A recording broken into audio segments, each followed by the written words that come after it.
chetu cha lishe robo ya 3. Hapa tunaenda kuangalia shughuli zote za lishe zilizofanyika katika kipindi cha robo ya 3, kumaanisha mwezi wa kwanza, wa pili na mwezi wa 3. Hadi Disemba 2024, watoto 11 sawa na 0.85 kati ya 1298 waliolazwa wodini kwa utapiamlo mkali, na wote walitibiwa na kupona na kuisoka na nyumbani.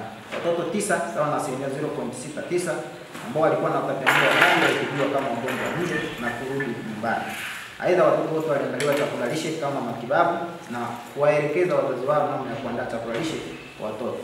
Kama mwenyekiti, katika kipindi cha Oktoba hadi Disemba 2024, shughuli mbalimbali zilifanyika ikiwa ni pamoja na shughuli ya kwanza ilikuwa ni usambazaji wa matone ya vitamini A pamoja na dawa za kutibu minyoo ya tumbo katika vituo vyote 37 vya kutolea huduma za afya kwa ajili ya zoezi la mwezi wa afya na lishe ambalo linahusisha kampeni ya utoaji wa matone ya vitamini A na tusiguse mizoga ya wanyamapori. Mfano unakuta pale kadondoka, watu wanaanza kushika. Lakini tunaambiwa kuvaa barakoa tukiwa tunaongea na mtu ambaye tayari ana dalili za ugonjwa wa mpox. Na mtu unapokohoa au kupiga chafya, ziba mdomo wako ili kuzuia majimaji. Sana sasa hapo mtu ameshapata maambukizi ya mpox, azuie. Na sasa hatushauri kuzuia na mikono kama hivi. Tunashauriwa kuzuia na kiwiko. Kiwiko ni hivi jamani. Sio wote tunaona. Lakini ukifanya hivi na mkono, yale majimaji yatatoka mdomoni yataenda mikononi. Baadaye utashikana na mwenzio. Kugusa vyombo, matandiko au godoro la mgonjwa wa mpox tunaambiwa tusiguse kabisa. Kujamiiana tumeambiwa tuepuke. Kama mtu umeona na dalili za mpox, hata kama ni mke wako, ni mume wako, achana naye kwa muda mpaka apatiwe matibabu. Akirudi nyumbani amepona, ili sasa asiweze kuambukiza wewe na familia nyingine. Lakini tunaambiwa tuwahi kituo cha kutolea huduma za afya kwa uchunguzi na matibabu ya dalili za ugonjwa wa mpox. Au pia kuna namba ya simu ya bure kabisa 199, afu unafuata maelekezo mengine utakayoelekezwa. Kwanza niseme kwamba huu ugonjwa kwa sasa tusimlaumu wala nyani wala nini. Sasa tunaambizana sisi binadamu.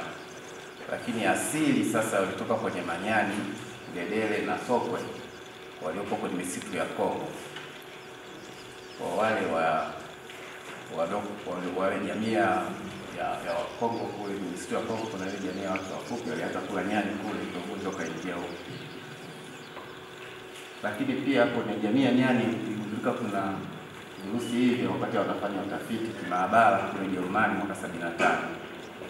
Kwa kutokea hapo sasa ni asili hiyo, ndio maana ikaitwa jina la monkeypox. Lakini tokea hapo sasa ugonjwa umekuwa ukifuka kama ugonjwa ambao unaambukizwa kutoka kwa binadamu kwenda kwa binadamu. Asili yake ni kutoka kwa wanyama kama hivyo hicho. Nafaka kama zinavyoonekana hapo, tuna mahindi lishe au hata na mahindi ya kawaida, mchele, ulezi, mtama, ngano. Lakini mizizi, viazi, miogo, magimbi pamoja na mizizi mingine tunayoijua sisi. Na tuna ndizi mbichi. Hilo ndo kundi la kwanza. Na faida ya kundi hili, kwanza ni chanzo kikuu cha wanga, lakini pia linatusaidia kupata nishati na joto mwilini. Athari ya kundi hili ni kundi ambalo linayeyushwa kiurahisi mwilini. Na kiafya tunasema kundi hili kwa sababu linayeyushwa kirahisi mwilini, linaongeza kwa haraka kiasi cha sukari mwilini, lakini pia linachangia ongezeko kubwa la uzito wa mwili, na hivyo kuwa na uwezekano mkubwa wa kusababisha magonjwa yasiyo ya kuambukiza. Hapa nikimaanisha magonjwa ya moyo, shinikizo la juu ya damu pamoja na kisukari. Kundi hili ni kundi lenye utomwili au protini kwa wingi, na pia nishati, lina vitamini na madini. Na kundi hili ni muhimu sana katika kujenga mwili na kurekebisha zile seli zilizoharibika. Tatu ni jamii ya mikunde na mbegu za mafuta. Mikunde hapo kuna maharage, kunde zenyewe, mbaazi, choroko, kunde zote, na mbegu za mafuta, karanga, korosho. Hizo ndio mbegu zenyewe za mafuta. Na kundi hili pia ni kundi lenye protini kwa wingi, lina vitamini kwa wingi na madini. Kila chakula tunashauriwa kula kiasi cha ukubwa wa ngumi ya mkono wake. Kila mtu ana size ya mkono wake. Kwa hiyo ngumi yako ukikunja inapokuwa ndio unashauriwa kula kundi hili la chakula. Kundi la nafaka mbalimbali kama nilivyotaja, na ambazo aina nyingine nimesema vyakula ambavyo havimeng'enywi kwa haraka.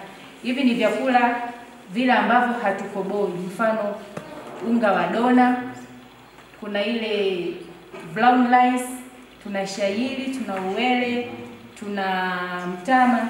Msingi na sekondari, mwende mkafanye review ya maeneo ya mashamba yaliyopo shuleni, si ndio? Mkae na mkuu wa shule na hao walimu wengine wanaohusika, angalieni shule hii ina shamba la ukubwa gani,